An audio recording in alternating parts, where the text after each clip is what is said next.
राम रघुवर की प्राण प्रिया।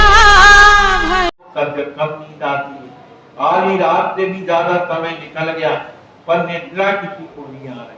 ना महाचंद्र प्रभु को तो जाने के लिए बस रहे, इसलिए उन्हें नींद नहीं आ रही है। और विष्णु प्रिया को नींद इसलिए नहीं आ रही, कहीं स्वामी चले ना जाए। तो पैर चरणों को पकड़े हुए और चरणों को पकड़े हुए अब बार बार अब भैया नींद की भी सीमा होती और तब समय कराता समय होता।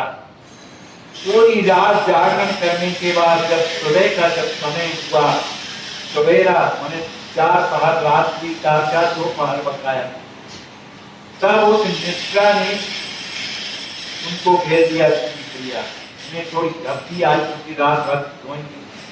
जब झपकी आई तो महाचंद्र प्रभु ने अपने चरणों को निकाला, जो पकड़े हुए धीरे से निकाला चरणों को निकाल करके और बाहर घाट के बाहर खड़े हुए और अपने बड़े गौर से प्रिया की ओर देखने लगे।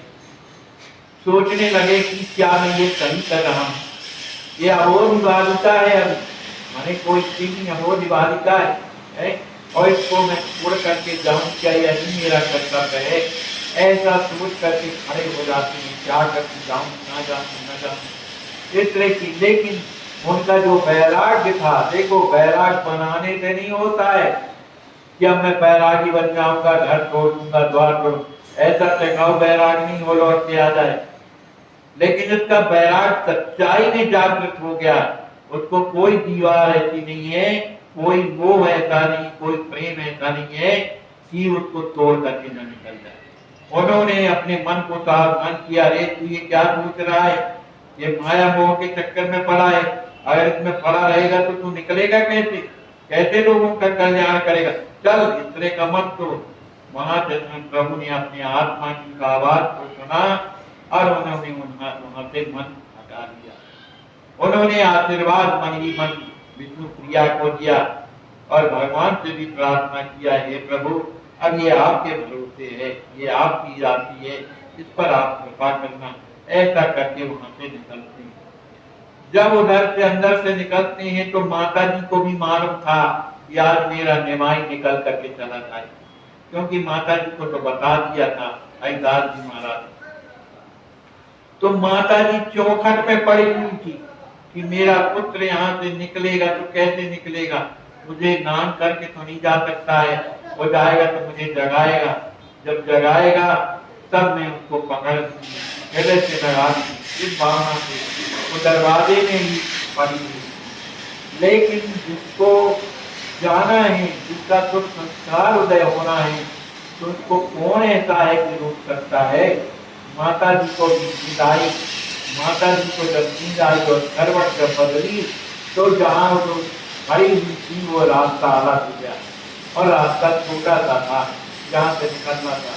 महाचंद्र प्रभु रास्ते से किनारे से निकले और माता जी के चरणों को धीरे से स्पर्श किया, उनके चरणों की धूल अपने सिर में लगाई और माँ के तरफ देख करके सोचने लगी, बोलो मेरे लिए माँ कैसा मुझे मानती है, अपनी आत्मा से ज्यादा मुझे चाहिए।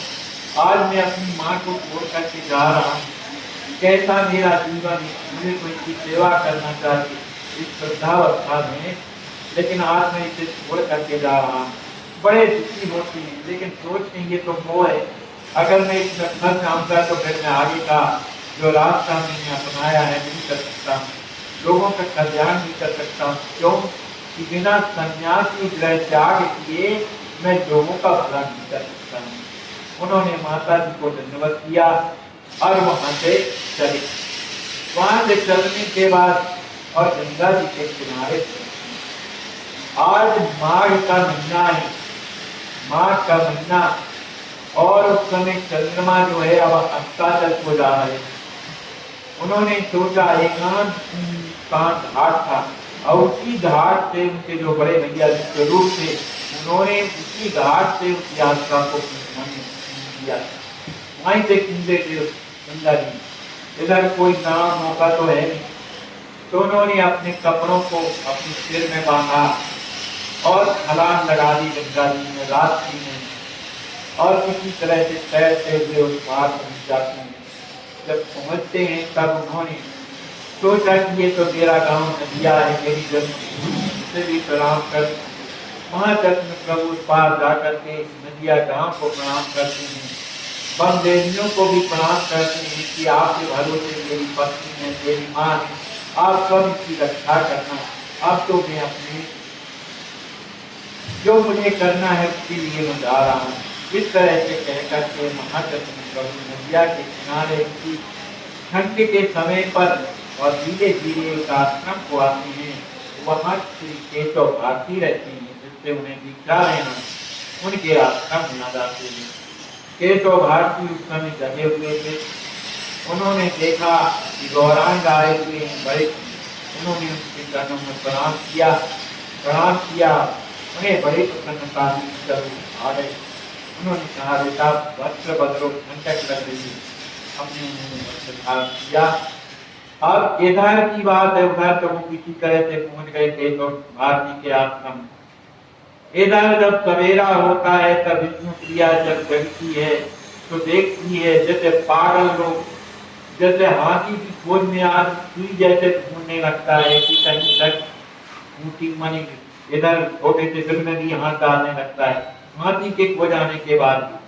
इसी तरह से महा जो विष्णु प्रिया है अत्यंत दुखी, कभी पलंग के नीचे देखती हैं, कहीं किनारे में देखती, कहीं पागलों के तरह इधर उधर जाकर के बड़ी दुखी हो जाती हैं और सोचने लगी कि मुझे प्रभु छोड़ करके चले गए, मेरे स्वामी मुझे छोड़ करके चले गए।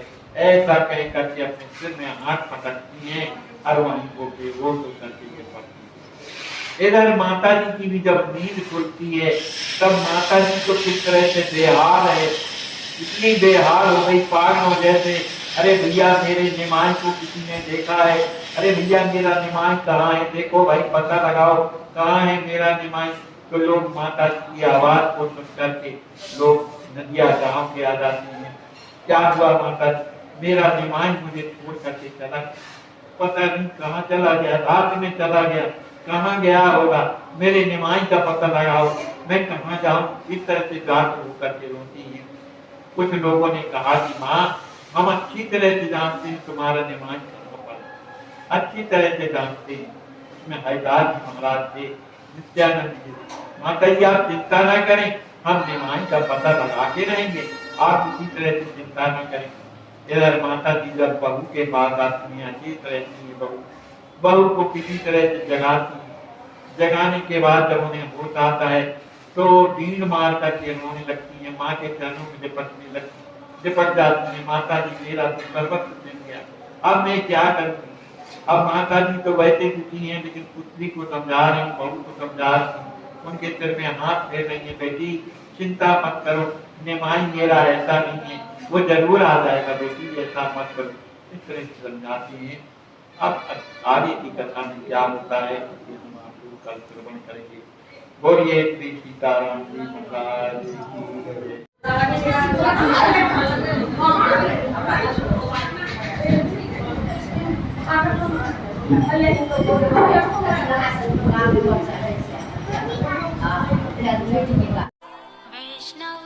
हाँ ज़्यादा नहीं लगेगा, हाथ कटने के बाद तो दवा भी को चलेगा। फिर चलिए उसके बाद तो डॉक्टर ने कहा है कि कैंसर आपका जान बच जाएगी, हैं? आगे नहीं बढ़ा है, हैं? चलो ठीक है, भगवान करें आपका मंगल हो, आप जल्दी स्वस्थ हो जाएं।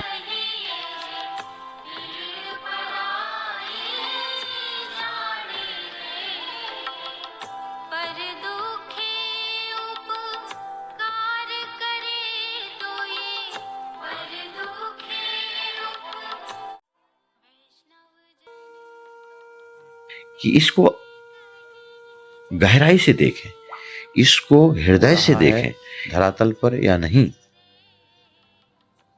खूब परीक्षा लेकर इसमें दृढ़ता के साथ कूद पड़िए। तन से, मन से, धन से भगवान ने हमें जिस योग बनाया है, हमारा आने वाले समय में ना ये तन रह जाएगा हमारे पास, ना धन रह जाएगा हमारे पास, और ना समय रह जाएगा हमारे पास। तो जो मिला है हमें, जो भगवान ने दिया है हमें अपनी आवश्यकता से अधिक, उसकी सार्थकता तो तभी है जब हम दूसरों के काम में लगाएं, चाहे वो तन हो, चाहे मन हो, चाहे बुद्धि हो, चाहे विवेक हो, चाहे धन हो।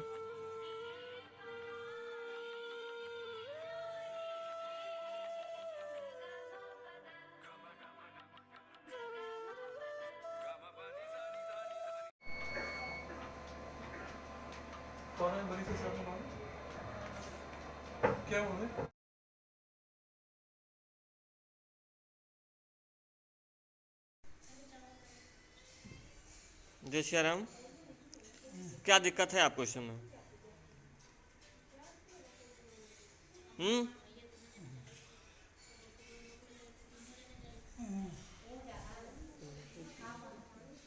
जय श्री राम।